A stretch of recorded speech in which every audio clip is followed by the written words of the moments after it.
Friends అందరికీ నేను మీ Sandy vlogs. Welcome back to my channel అండి. ఈరోజు మనం చేయబోయే రెసిపీ సాంబార్ అండి. మన తెలంగాణ స్టైల్లో చేయబోతున్నాను. వాటికి కావాల్సిన ఇంగ్రీడియంట్స్ తెలుసుకుందాం. ముందుగా ఉడికించిన పప్పు, తర్వాత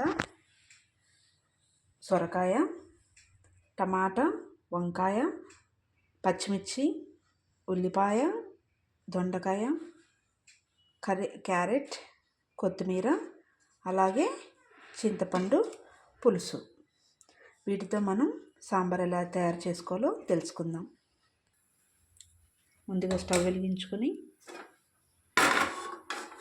కడాయి పెట్టుకొని సాంబార్కి కావాల్సిన వాటిని యాడ్ చేసుకుందాం.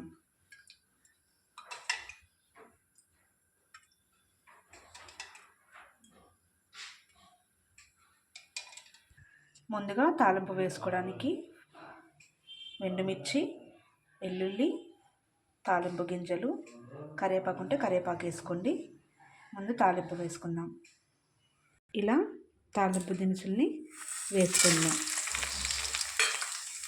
తర్వాత ఆనియన్స్, తర్వాత పచ్చిమిర్చి,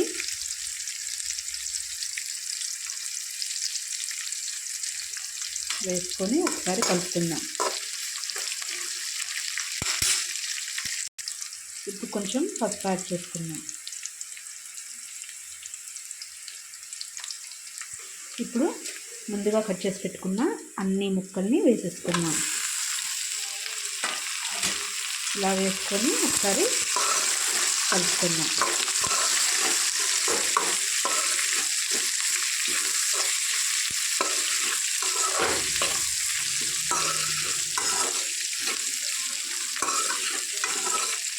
ఇలా కలుపుకున్న తర్వాత ముక్కలు మంచి త్వరగా ఉడకడానికి కొంచెం సాల్ట్ వేసుకుందాం. సాల్ట్ కొంచెం ఒక 1 స్పూన్ వేసుకుందాం. వేసుకొని మరొకసారి కలుపుకుందాం. ఇలా కలుపుకొని మూత పెట్టి ఒక 5 మినిట్స్ ఉడికించుకోవాలండి. ఇలా మూత పెట్టుకొని 5 మినిట్స్ వేగనిద్దాం. ఇలా ఒకసారి పప్పుని వేపుకుందామండి. వేపుకున్న తర్వాత ముందుగా సిద్ధం చేసి పెట్టుకున్న చింతపండు పులుసుని యాడ్ చేసుకున్నాం. ఇందులో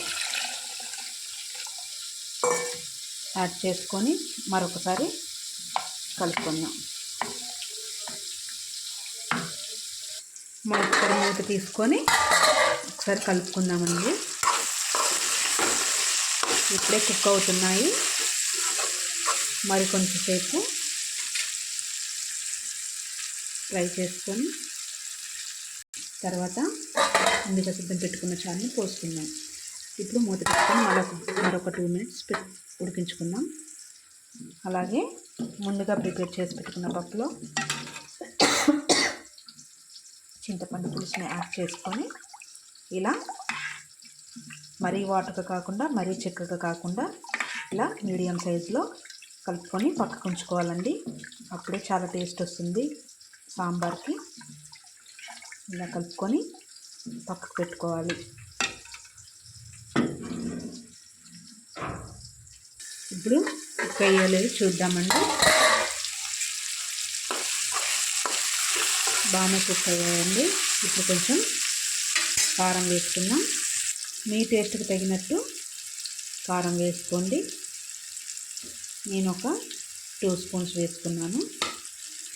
అలాగే సాంబార్కి సరిపడా సాల్ట్ వేసుకున్నాం. ఇప్పుడు సాల్ట్ కూడా వేసేసుకున్నాం. మరొకసారి కలుపుకుందాం. ఇలా కలుపుకున్న తర్వాత ఒక 1 మినిట్ ఉడకనిద్దాం. ఇప్పుడు ముందుగా సిద్ధం చేసి పెట్టుకున్న పప్పు చారుని ఇందులో డైరెక్ట్గా యాడ్ చేసుకోవడమే.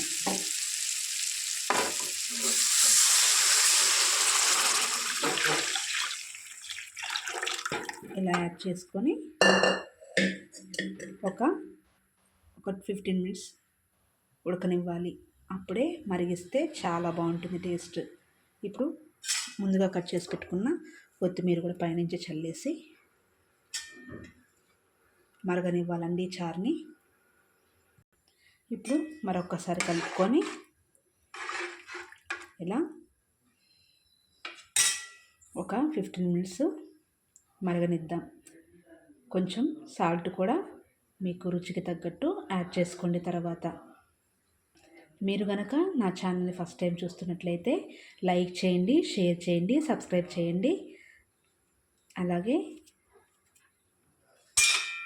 అడుగంటకుండా మరొకసారి తిప్పుకుందామండి.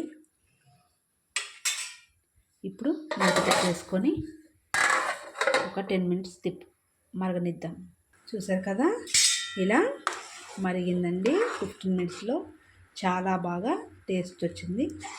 చూడండి, ఇలా ఉడికిపోయాయి అన్ని ముక్కలు కూడాను. చాలా టేస్టీగా మారిందండి. ఈ సాంబార్ని వేడివేడి అన్నంలో తింటే చాలా బాగుంటుంది. మీరు కూడా ట్రై చేయండి.